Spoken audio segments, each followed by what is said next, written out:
আগামী 12 ফেব্রুয়ারি নির্বাচন, আজকে 27 জানুয়ারি, 28 জানুয়ারি। আমরা নির্বাচনের কাজ তো করছি আমরা দীর্ঘদিন থেকে, কিন্তু আমাদের কাজের সমন্বয় সুবিধার্থে আজকে আমাদের প্রধান নির্বাচনী কার্যালয়টি উদ্বোধন হয়েছে কিছুক্ষণ আগে।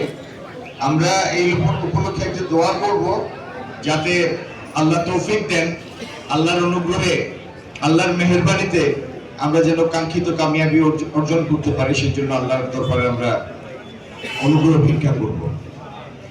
আর বাংলাদেশ জাতীয়তাবাদী দল একটি সুশৃঙ্খল দল। এই দলের প্রতিটা পদক্ষেপের মধ্যে শৃঙ্খলার প্রমাণ থাকবে, শৃঙ্খলার বাইরে কেউ না। পথধারীরাও শৃঙ্খলার বাইরে না, আর পথবিহীন তো নাই। এই জিনিসটা আপনারা প্রত্যেকে খেয়াল রাখবেন। আমাদের কার্যকলাপ, আমাদের কথাবার্তা, আমাদের আচার আচরণ, আমাদের মুখভঙ্গি ফেসবুক লাইভের কল্যাণে সারা সিলেট, সারা দেশ, সারা পৃথিবীর যারা উৎসাহী বাংলাদেশিরা ছড়িয়ে ছিটিয়ে আছেন, তারা প্রত্যেকে এটা অবলোকন করতে পারে। এই জন্য প্রতিটা পদক্ষেপে, প্রতিটা মুহূর্তে আমরা প্রমাণ দিব যে বাংলাদেশ জাতীয়তাবাদী দল, যেটি আমাদের সবার সমন্বয়ে সমষ্টির ফলাফল, সেটি বাংলাদেশকে নেতৃত্ব দেওয়ার সক্ষমতা রাখে সুশৃঙ্খলভাবে। এটা আমরা আমাদের প্রতি মুহূর্তের আচরণে প্রমাণ দিব। সবার তো মনে থাকবে এই কথাটা, না? এর কোনো অন্যথা হবে না এবং এর কোনো অন্যথা সহ্য করব না আমরা।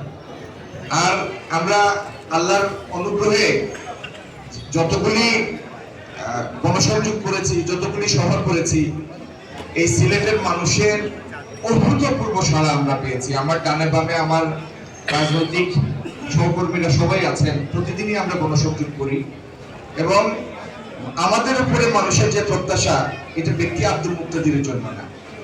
আমাদের উপরে প্রত্যাশার ভিত্তি তৈরি করে গিয়েছেন শহীদ রাষ্ট্রপতি জিয়াউর রহমান,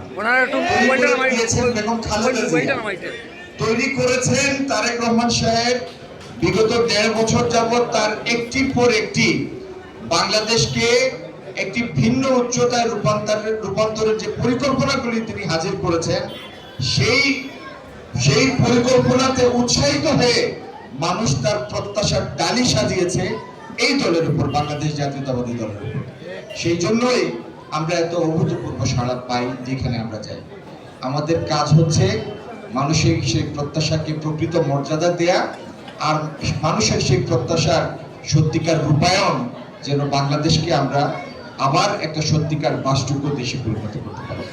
আপনারা যারা আজকে এই রাতের বেলা এখানে এসেছেন, কালকে থেকে সবসময় অফিস চালু থাকবে অন্তত 12 ফেব্রুয়ারি ফলাফল ঘোষণার আগ পর্যন্ত।